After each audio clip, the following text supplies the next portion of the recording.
ಈಗ ನಿನ್ನೆ ದಿನ ಸೆಷನ್ಸ್ ಕೋರ್ಟ್ ನಲ್ಲಿ ಈಗಾಗಲೇ ಆರ್ಡರ್ಸ್ ಪಾಸ್ ಆಗಿದೆ.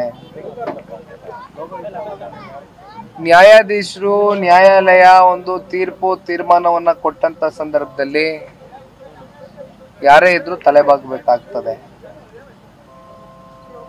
ಹಾಗಾಗಿ ಇದ್ರ ಬಗ್ಗೆ ಮತ್ತೆ ಇನ್ನು ಹೆಚ್ಚಾಗಿ ವಿಶ್ಲೇಷಣೆ ಮಾಡ್ತಕ್ಕಂತ ಅಗತ್ಯತೆ ನನಗಂತೂ ಕಾಣುತ್ತೆ.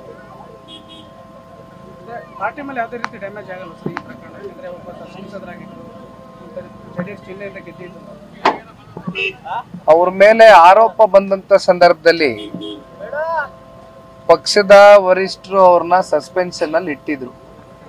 ಆಗಿನ್ನೂ ಅಪರಾಧಿನೋ ಅಪರಾಧಿ ಅಲ್ವೋ ಅಂತಕ್ಕಂಥದ್ದು ತೀರ್ಪು ಬಂದಿರಲಿಲ್ಲ.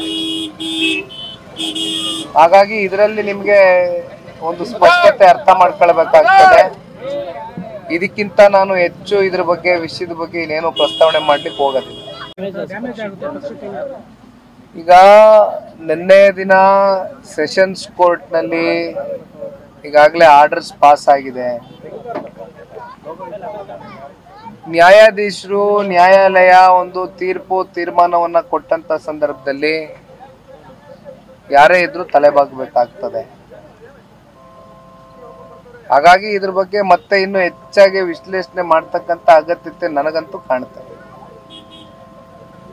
ಪಾರ್ಟಿ ಮೇಲೆ ಯಾವುದೇ ರೀತಿ ಡ್ಯಾಮೇಜ್ ಆಗಲ್ಲ ಸರ್ ಈ ಪ್ರಕರಣ? ಯಾಕಂದ್ರೆ ಒಬ್ಬ ಸಂಸದರಾಗಿದ್ರು, ಜೆಡಿಎಸ್ ಜಿಲ್ಲೆಯಿಂದ ಗೆದ್ದಿದ್ದು, ಅವ್ರ ಮೇಲೆ ಆರೋಪ ಬಂದಂತ ಸಂದರ್ಭದಲ್ಲಿ ಪಕ್ಷದ ವರಿಷ್ಠರು ಅವ್ರನ್ನ ಸಸ್ಪೆನ್ಷನ್ ಅಲ್ಲಿ ಇಟ್ಟಿದ್ರು.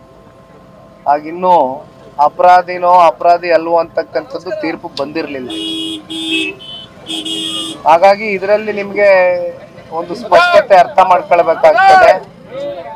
ಇದಕ್ಕಿಂತ ನಾನು ಹೆಚ್ಚು ಇದ್ರ ಬಗ್ಗೆ ವಿಷಯದ ಬಗ್ಗೆ ಇನ್ನೇನು ಪ್ರಸ್ತಾವನೆ ಮಾಡ್ಲಿಕ್ಕೆ ಹೋಗೋದಿಲ್ಲ.